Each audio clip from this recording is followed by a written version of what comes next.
Hello bachcho, let's read the following question. Take the speed of sound to be 340 meter per second. A thunderclap is heard about 3 seconds after the lightning is seen. The source of both light and sound is. Question में बोला है speed of sound जो है वो 340 meter पर second है.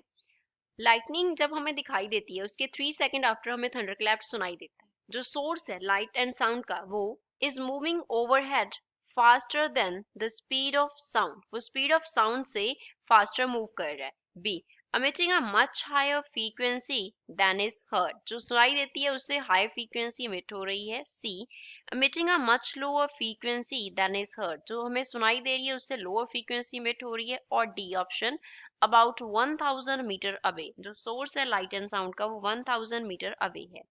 So first of all, we will talk about the key concept used in the question. इस question में क्या key concept use हो रहा है. हमें लाइटनिंग कब दिखाई देता है. सपोज हमारे पास क्लाउड्स हैं तो ये क्लाउड जो है ये क्या था, हमारे पास एक क्लाउड था, इससे दूसरा क्लाउड जो है वो आके टकरा गया. तो यहाँ पे क्या दिखाई देगा, हमें लाइटनिंग दिखाई देगा. यहाँ पे क्या दिखाई देगा, लाइटनिंग दिखाई देगा एंड थंडर क्लैप सुनाई देगा. थंडर क्लैप सुनाई देगा. अब अगर speed of light and speed of sound हम कंपेयर करें, स्पीड ऑफ लाइट जो है उसको c से डिनोट करें तो वो होता है 3 × 10⁸ मीटर पर सेकेंड. एंड अगर हम स्पीड ऑफ साउंड को इसके साथ कंपेयर कर रहे हैं देन स्पीड ऑफ साउंड जो है सपोज v से उसे डिनोट किया तो वो हमें दिया है 340 मीटर पर सेकेंड.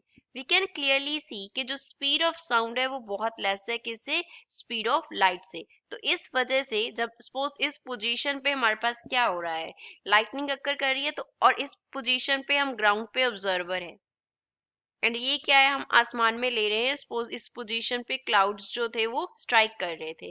तो यहाँ से अगर हम लाइट की बात करें तो वो c स्पीड से ट्रेवल किया, और अगर हम स्पीड की साउंड की बात करें तो वो v स्पीड से ट्रेवल किया. तो पहले कौन पहुंचेगा ग्राउंड पे, ऑब्जर्वर के पास.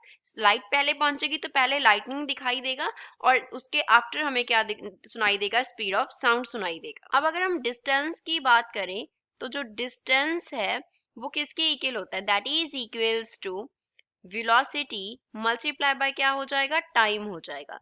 अब जब क्लाउड्स क्या करेंगे, स्ट्राइक करेंगे तो स्ट्राइक करने के आफ्टर हमें क्या दिखाई देगा, लाइटनिंग दिखाई देगा. सी बहुत बड़ा है तो जब स्ट्राइक हुआ तभी हमें लाइटनिंग दिखाई दे गया with in very small time gap. Means instantaneous process है. जब हमें स्ट्राइकनिंग होगी तभी क्या दिखाई दे जाएगा, वहां पे लाइटनिंग दिखाई दे जाएगी क्योंकि स्पीड ऑफ लाइट जो है वो बहुत ही ज्यादा लार्ज वैल्यू है उसका. अब सपोज जब हमारे पास स्पीड ऑफ साउंड पहुंचा तो उसका स्पीड जो है वो 340 मीटर पर सेकेंड है. तो वेलोसिटी हमने यहाँ पे स्पीड फिल कर दिया, मल्टीप्लाई बाय टाइम जो है वो 3 सेकेंड उसने लिया.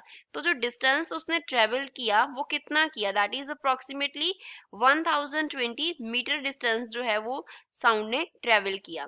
तो अगर इतना डिस्टेंस ट्रेवल किया दैट मीन्स जो सोर्स था वो ग्राउंड से कितना दूर था, 1000 मीटर दूर था. तो ऑप्शन में से डी जो है वो इस क्वेश्चन का करेक्ट आंसर है. I hope you understood well. Thanks.